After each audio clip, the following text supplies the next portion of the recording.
यासीन मलिक जी आप आ गए। क्या लेंगी आप जी? बिरयानी, दही, रायता जी, जूस, शरबत, रुआबजा। हाँ हाँ, रेड कारपेट भी लगवा दिया है, एसी भी लगवा दिया है। चिंता मत कीजिए, बिल्कुल कश्मीर वाली फीलिंग आपकी रूम में बना दी गई है। तमाम चीज़ें आप बिल्कुल चिंता नहीं करें। आप तो हमारे माई बाप हैं हुजूर, हम आपसे डरते हैं, हमें माफ़ कर दीजिए यासीन मलिक जी। आपका हम पूरा ख्याल रखेंगे। दिल्ली में आपको कोई भी परेशानी नहीं होगी यासीन मलिक जी। ये यासीन मलिक जी, ये मैं क्यों कहूँगा, ये कांग्रेस पार्टी कहती थी यासीन मलिक जी को। यासीन मलिक जी कहती थी। अलगावादी नेता कहा जाता था इनको, कि कश्मीर के अलगावादी नेता, कश्मीर की हिफाजत रखने वाली ये नेता हैं। लेकिन फिलहाल मोदी सरकार ने वैसा कौन सा डोज दिया है जिसे कांग्रेस से लेके उन तमाम चिलगोजों के पेट में दर्द शुरू हो गया, उसी के बारे में बात करूंगा।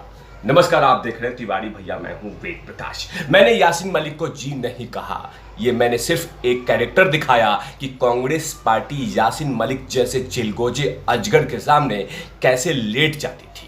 ये दिखाती थी कि आप ही सब कुछ हैं, आप ही कश्मीर के माई बाप हैं।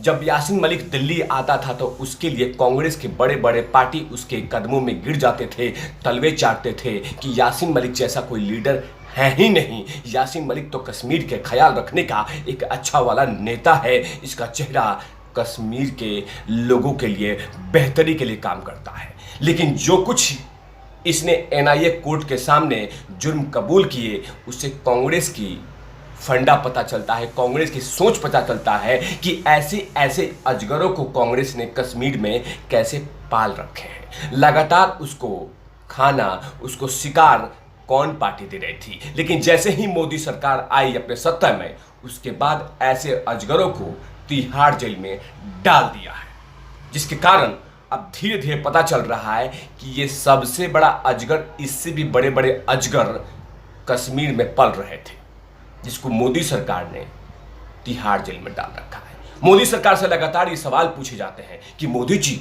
आप कश्मीर के लिए क्या कर रहे हैं? कश्मीर में आतंकवाद कम कब करेंगे? आप कश्मीर के लिए कुछ कर ही नहीं रहे हैं, आप अशांति फैला रहे हैं। और दूसरी तरफ कांग्रेस पार्टी ऐसे जैसे चिलगोजे को बुला के हाथ फिटवाती थी। हेलो सर, कैसे हैं आप? ये देखिए, मनमोहन सिंह जी और यासीन मलिक, ऐसे कितने लोग हैं, नेता हैं, जो लगातार इसके आसपास में लेटते थे कि हुजूर आप ही माई बाप हैं, आप ही सब कुछ हैं। लेकिन मोदी सरकार ने कह दिया कि तुम जैसे लोग, मतलब यासीन मलिक जैसे लोग, कश्मीर में अशांति धीरे धीरे फैलाते थे, कश्मीर के उन तमाम लोगों को माइंड वॉश करते थे, कश्मीर के उन तमाम लोगों को भारत के खिलाफ भड़काते थे, भारत के संविधान के खिलाफ भड़काते थे, भारत के उस तिरंगे के खिलाफ भड़काते थे कि आप, तुम्हारा ये भारत है ही नहीं। ये यासीन मलिक लगातार करता था। यासीन मलिक पर यह भी आरोप है कि इसने एयरफोर्स के उन तमाम जवानों को सरेआम मार दिया था। लेकिन कांग्रेस पार्टी, वाह यासीन मलिक, वाह यासीन मलिक, वाह यासीन मलिक। लेकिन आखिरकार जब भारतीय जनता पार्टी की सरकार आई और मोदी सरकार ने जो डोज दिया है, उसके बाद यासीन मलिक बक बक बक बक बक बक बक अपने सारे आरोप स्वीकार कर ली और कह दिया कि जो भी जुर्म कश्मीर में मैंने किए थे उसको छुपाया गया था, लेकिन अब मैं अपना जुर्म कबूल करता हूं। जो भी भारत सरकार ने ऊपा पूपा टूपा मुपा लगा रखा है, वो तमाम चीज़ें कानून में स्वीकार करता हूं। ये तमाम बातें एनआईए कोर्ट के सामने यासीन मलिक ने अपने आरोप स्वीकार कर दिए। क्या क्या यासीन मलिक ने कहा है कोर्ट में, ये बतलाना बेहद आवश्यक है। अलगावादी नेता दिल्ली कोर्ट के सामने अपने सभी आरोप स्वीकार कर लिए हैं। वाह मोदी जी, क्या डोज दिया है आपने। आतंकवाद को लेकर आतंकी कृत्य साजिश रचने के जैसे तमाम आरोप उसने स्वीकार किया है और उसने चुनौती नहीं देने वाला है। मतलब जो जो भारत सरकार ने आरोप लगाए थे, जो जो सबूत दिए थे भारत सरकार, वो तमाम सबूतों पे स्वीकार कर रहा है कि मैं वो तमाम इंसिडेंट में मैं शामिल था। आगे कहता है कि यासीन मलिक ने मान लिया है कि वो आतंकी गतिविधियों में शामिल था, उसने आपराधिक साजिशें भी रची थी, उस पे जो देशद्रोही की आरोप लगे हैं वो भी सही है। यासीन पे ऊपा के तहत धारा लगाई गई है, उसने स्वीकार कर लिया। अब यहाँ जानना जरूरी होगा कि 2017 में कश्मीर घाटी में आतंकी घटनाओं में जो इजाफा हुआ था, माहौल खराब हुआ था, उसमें सबसे बड़ा इसका हाथ था। इस पे यह भी आरोप है कि कश्मीर के राजनीति में वो हमेशा से सक्रिय रहा है और वहाँ के युवाओं को भड़काने के लिए, हाथों में बंदूक देने के लिए प्रेरित करता था। उसने ये सब कुछ किया। भारत के वायु सेना के 4 निहत्थे अधिकारियों की हत्या जैसे साजिश में उसने खुद स्वीकार किया है।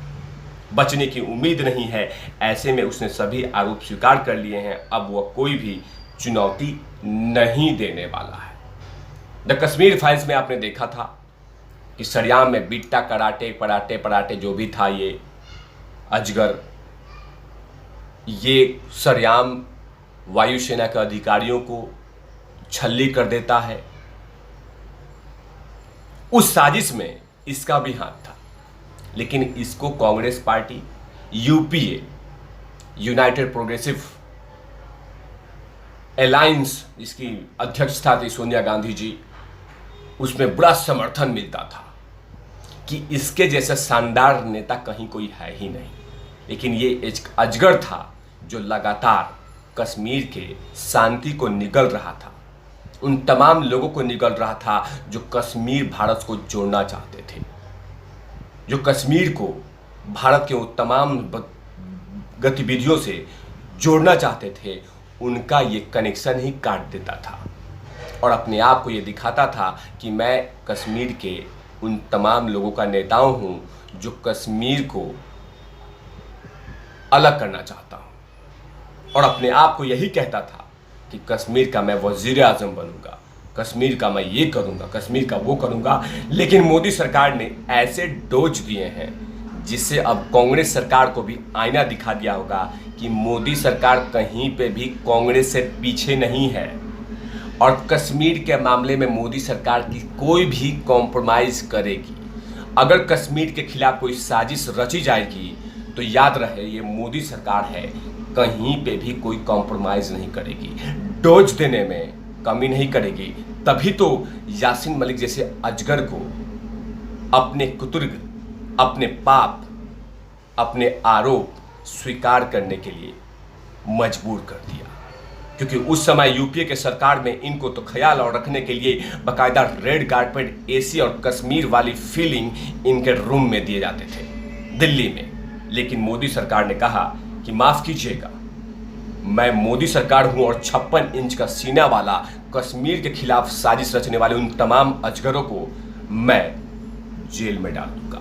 उसका जीता जागता उदाहरण यही रहा कि यासीन मलिक जैसे अजगर अभी अपने पाप को स्वीकार कर लिए हैं, वो भी एनआईए कोर्ट के सामने। यही तो है मोदी सरकार, और कांग्रेस को आईना दिखा दिया कि आप जीजाजी बनाइए और हम उनको राक्षस साबित करेंगे। तब तक के लिए आप देखते रहिए तिवारी भैया। मैं हूं वेद प्रकाश, कैमरामैन ध्रुव लाठी के साथ। Over not lovies.